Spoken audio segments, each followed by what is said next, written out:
चलो पहला प्रश्न करते हैं। प्रसव के दौरान होने वाली घटनाओं में निम्न में से कौन से विकल्प में घटनाओं का सही क्रम लिखा गया है।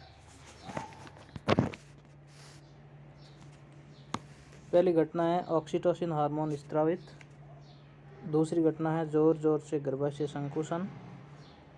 तीसरी घटना है पूर्ण विकसित गर्भाशय। चौथी घटना है गर्भाशय उत्क्षेपण प्रतिवर्त। तो अब इसका आंसर देखते हैं कि घटनाओं का क्रम क्या है। पहले कौन सी घटना होती है, फिर पहली घटना से दूसरी घटना कौन सी बनती है, दूसरी घटना से तीसरी घटना कौन सी बनती है, फिर तीसरी से चौथी घटना कौन सी बनती है। अब इसका आंसर देखते हैं।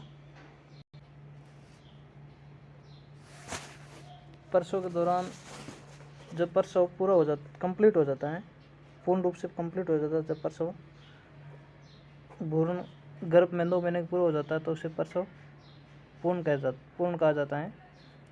अब जब गर्भ में भ्रूण पूरा हो जाता है, कंप्लीट हो जाता है, तो उसे पूर्ण विकसित गर्भाशय कहते हैं। पूर्ण विकसित गर्भ। पूर्ण विकसित गर्भ और अप्राशय प्रसव के लिए संकेत मिलते हैं।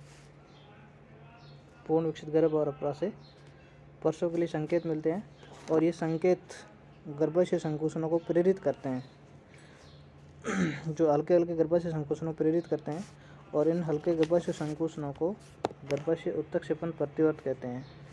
पहली घटना क्या हो गई, सबसे पहले गर्भ पूर्ण रूप से विकसित होता है और पूर्ण विकसित गर्भ और अप्राशय प्रसव के लिए संकेत मिलेंगे और उन संकेतों से गर्भाशय में हल्के हल्के संकुचन आएंगे और उन हल्के संकुचनों को गर्भाशय उत्क्षेपण प्रतिवर्त कहते हैं। तो पहली घटना पूर्ण विकसित गर्भ, दूसरी घटना गर्भाशय उत्प्रेक्षण प्रतिवर्त। और गर्भाशय उत्प्रेक्षण प्रतिवर्त क्या करता है, ऑक्सीटोसिन हार्मोन को स्रावित करने के लिए कहेगा, पीयूष ग्रंथि के पास जाएगा और पीयूष ग्रंथि से कहेगा कि ऑक्सीटोसिन हार्मोन स्रावित करो। और जब ऑक्सीटोसिन हार्मोन स्रावित होगा तो वो गर्भाशय पेशी पर कार्य करेगा। और जब ऑक्सीटोसिन हार्मोन गर्भाशय पेशी पर कार्य करेगा तो गर्भाशय में जोर जोर से संकुचन आएंगे। तो इस प्रकार पहली घटना पूर्ण विकसित गर्भ से गर्भाशय संकुचनों के लिए संकेत मिलेंगे और वह संकेत गर्भाशय में हल्के हल्के संकुचन पैदा करेंगे और उन संकुचनों को गर्भाशय उत्प्रेक्षण प्रतिवर्त कहते हैं।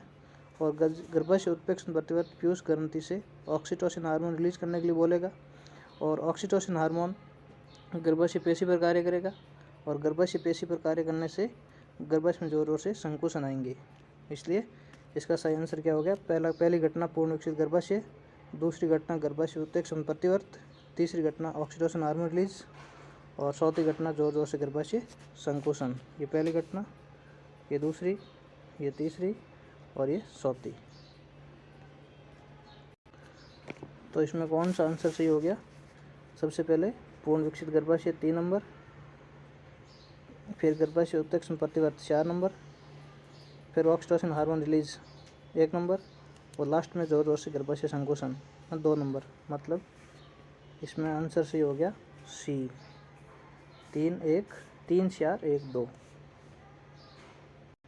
अब दूसरा प्रश्न पढ़ते हैं। दूसरा प्रश्न क्या है कि द्वितीय शुक्राणु कोशिका से कितने शुक्राणु परसों का निर्माण होता है। शुक्राणु परसों का निर्माण कितना, द्वितीय शुक्राणु कोशिका कितने शुक्राणु परसों बनेंगे, ये देखते हैं। अब इसका आंसर देखते हैं। अब सबसे पहले क्या करते हैं, शुक्राणु निर्माण की प्रक्रिया को समझते हैं। शुक्राणु निर्माण प्रक्रिया समझेंगे तब इस पूरी बात समझ में आ जाएगी। सबसे पहले क्या होता है कि वृषण की नर जन्म कोशिका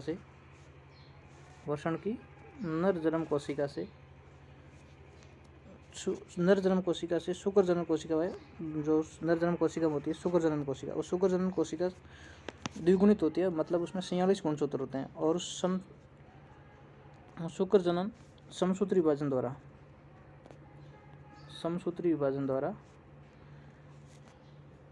प्राथमिक शुक्र जनन समसूत्री विभाजन द्वारा प्राथमिक शुक्राणु कोशिका बनाती है, जो 2n होती है, अर्थात 46 गुणसूत्र होती है, द्विगुणित होती है। और फिर प्राथमिक शुक्राणु कोशिका प्रथम अर्धसूत्री विभाजन द्वारा द्वितीय शुक्राणु कोशिका बनाती है और द्वितीय शुक्राणु कोशिका अगुणित हो जाती है, मतलब कि उसमें अर्धसूत्री विभाजन हो गया तो अगुणित हो गई, उसमें 23 गुणसूत्र हो गए। तो द्वितीय शुक्राणु कोशिका फिर क्या करती है, 4 अगुणित शुक्राणु परशु बनाएगी, 4 अगुणित शुक्राणु परशु बनाएगी। और शुक्राणु परशु में विभेदीकरण होगा तब अगुणित शुक्राणु बन जाएंगे। तो इस प्रकार प्रश्न क्या हो गया कि सबसे पहले शुक्र जनन समसूत्र विभाजन होगा तो प्राथमिक शुक्राणु कोशिका बनेगी जो द्विगुणित होगी, और प्राथमिक शुक्राणु कोशिका में प्रथम अर्धसूत्री विभाजन होगा तो द्वितीय शुक्राणु कोशिका बनेगी, और द्वितीय शुक्राणु कोशिका में द्वितीय अर्धसूत्री विभाजन होगा तो 4 शुक्राणु परशु बनेंगे। कितने बनेंगे? 4 शुक्राणु परशु बनेंगे जो अगुणित होंगे, और शुक्राणु परशु विभेदीकरण से शुक्राणु बनेंगे। शुक्राणु भी अगुणित होते हैं, इसलिए इसमें ये प्रश्न भी बनता है कि शुक्राणु परशु होते हैं द्विगुणित या अगुणित, तो ये अगुणित होते हैं। और द्वितीय शुक्राणु कोशिका भी अगुणित होती हैं, प्राथमिक शुक्राणु कोशिका द्विगुणित होती है, उसमें 46 गुणसूत्र होते हैं, और शुक्र जनन द्विगुणित होता है, उसमें भी 46 गुणसूत्र होते हैं। इस प्रकार ये प्रश्न कंप्लीट हो गया। तो इस प्रश्न में सही आंसर क्या हो गया? द्वितीय शुक्राणु कोशिका से 4 शुक्राणु परशुओं का निर्माण होगा, जो शुक्राणु परशु क्या होंगे? अगुणित होंगे, अगुणित।